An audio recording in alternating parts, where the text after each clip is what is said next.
इकडे पण माझ्या लाडक्या बहिणी आहेत, इकडे लाडक्या बहिणी आहेत, इकडे लाडक्या बहिणी आहेत। मुख्यमंत्री झाल्यानंतर मी ठरवलं की माझ्या लाडक्या बहिणींच्या आयुष्यामध्ये चांगले दिवस आणायचे असतील तर आपल्याला काहीतरी केलं पाहिजे आणि म्हणून लाडकी बहीण योजना आपण आणली।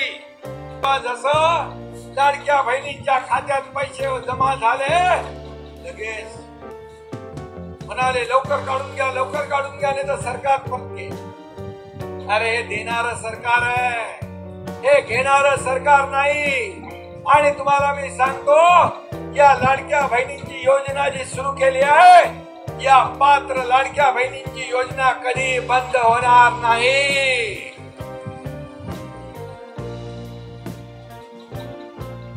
आणि म्हणून या योजना आम्ही सुरू केल्या, त्या योजना आम्ही कधी म्हणणार नाही प्रिंटिंग मिस्टेक। माझ्यासाठी खरे चॅम्पियन माझ्या लाडक्या बहिणी, लाडके भाऊ, लाडके शेतकरी, लाडके तरुण, लाडके ज्येष्ठ आहे।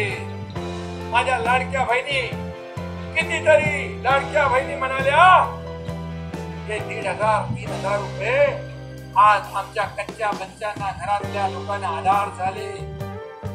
आज काही माझ्या लाडक्या बहिणीने ग्रुप केले, एकत्र ग्रुप केले, काही लोकांनी 10, 20, 50, 100 300 लोकांची महिलांची क्रेडिट सोसायटी केली।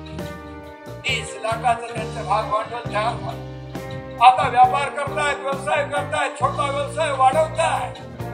हे सगळे पैसे अर्थव्यवस्थेत येत आहे आणि सगळ्या अर्थव्यवस्थेमध्ये कोण नंबर 1 ला असेल, हे माझ्या लाडक्या बहिणी नंबर 1 ला आहे। कारण ते कर्ज घेतात, ते काही रुपया बुडवत नाही, हे असं त्यांचं काम आहे। आणि म्हणून उद्योग मंत्री इकडे आहेत, तुमच्याकडे पण योजना आहे ना काहीतरी 35%।